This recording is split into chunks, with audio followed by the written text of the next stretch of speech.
Hello friends, welcome to Leelavati physio. पिछले video में मैंने आपको शोल्डर पेन क्यों होता है, उसके कॉजेज क्या है और वो किस तरीके से होता है, वो सारी चीज़ बताई थी।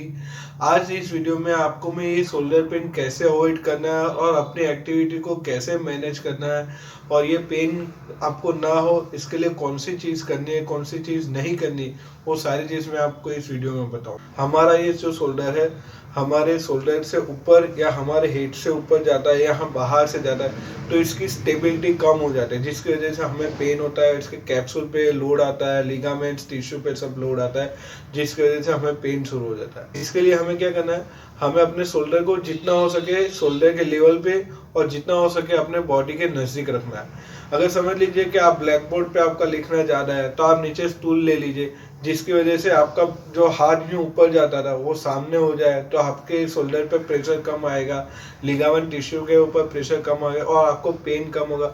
दूसरी एक्टिविटी में क्या रहेगा, अगर समझ लीजिए कि आप सीलिंग पे कोई वर्क कर रहे हो तो उसके लिए क्या करना, आप बड़ा सा टेबल ले लीजिए या कोई लेडर ले लीजिए, जिसकी वजह से आपकी जो ये शोल्डर की हाइट है वो कम हो जाए।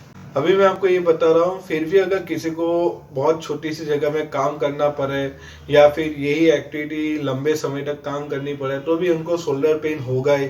इसको अवॉइड करने के लिए क्या करना है, आपको हर 10 मिनट में 10 या 15 मिनट भी चलेगा, आपको 30 सेकंड का ब्रेक लेना है और यही ब्रेक के बीच आपको मैं एक सिंपल स्ट्रेच बता रहा हूँ, वो आपको करना है। आपको अपने दोनों हाथों को यूँ अपनी बैक के पीछे यूँ रख देना है, दोनों को एक साथ क्लास कर मतलब एक साथ पकड़ लेना है। फिर अपने ये शोल्डर को और हाथ को यूं पीछे ले जाना है, ऐसे ऐसे, ठीक है,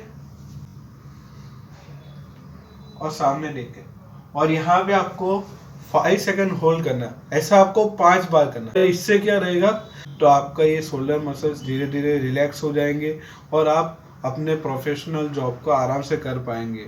और जब भी आप अपना काम शुरू करो तो आपको पहले ये जो स्ट्रेच वाली है वो एक्सरसाइज कीजिए और ख़त्म होने के बाद फिर से एक बार कीजिए। तो इससे क्या रहेंगे, जो आपके आगे वाले जो मसल्स है वो जो टाइट हो जाते हैं और पीछे वाले जो मसल्स है लूज होता है, मतलब स्ट्रेच हो जाते हैं, और आपके शोल्डर के ऊपर जो प्रेशर रहता है वो एकदम से कम हो जाएगा और आपके शोल्डर के मसल्स, लिगामेंट्स, टिश्यू, कैप्सूल सब रिलैक्स हो जाएंगे और आप अपना काम अच्छी तरह से कर पाएंगे।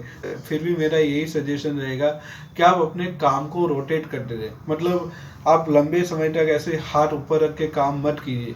थोड़ी देर हाथ ऊपर रख के काम किया फिर चेंज कर दीजिए अपने वर्क को, कोई ऐसा वर्क कीजिए जिसमें आपके हाथ ऐसे नज़दीक रहे या आपको थोड़े ये नीचे झुकाना पड़े।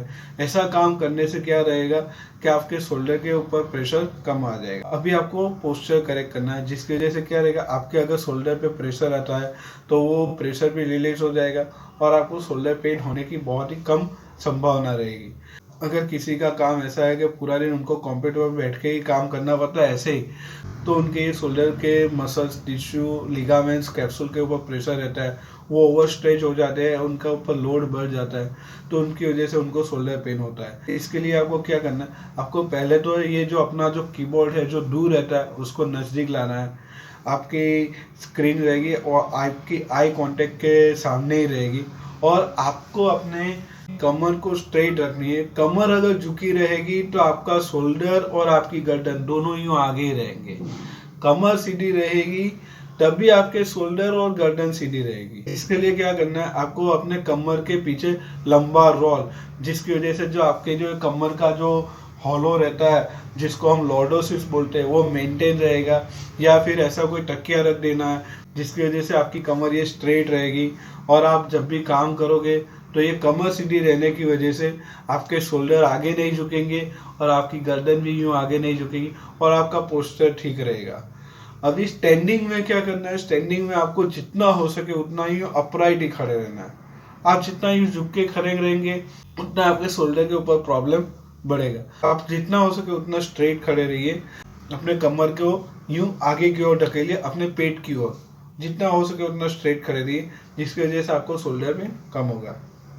अभी मैं आपको सोने की पोजीशन बता रहा हूँ। अभी समझ लीजिए कि आपको ये शोल्डर पेन हो रहा है, अभी आप यही शोल्डर पे सोते रहेंगे, यही साइड सोते रहेंगे तो आपके शोल्डर के ऊपर प्रेशर बढ़ेगा, उसके लिगामेंट कैप्सूल और टाइट हो जाएंगे और आपको ये पेन ज़्यादा हो जाएगा। इसके लिए क्या करना है, आप या तो अपने ये वाले शोल्डर पे सो जाइए या फिर सीधे सो जाइए। सीधे सोने के लिए क्या करना है, आपको ऐसा पिलो ले लेना है और उसको इस तरह से पोजीशन करना है जिसकी वजह से आपके ये जो पेन वाला शोल्डर है उसके ऊपर प्रेशर ना आए और उसका पेन बढ़े ना। मैं आपको दिखाता हूँ वो पोजीशन कैसी रहेगी।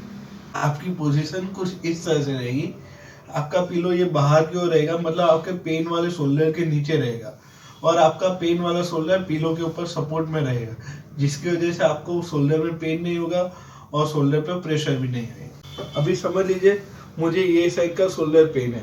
अभी जब भी आप ये साइड सोएंगे, नॉन पेनफुल साइड, मतलब जो हाथ में पेन नहीं हो रहा, तो आपको जो हाथ में पेन हो रहा है उसके नीचे ऐसे तकिया रख देना है और तकिए के ऊपर ये हाथ रख देना है और ऐसे रखना है, जिसकी वजह से क्या रहेगा, आपके ये शोल्डर पे प्रेशर नहीं आएगा और इसका पेन भी नहीं बढ़ेगा और इसको एक सपोर्ट मिल जाएगा। ये सारी चीज़ फॉलो करके आप अपने शोल्डर के पेन को अवॉइड कर सकते हैं या कम कर सकते हैं। Thank you.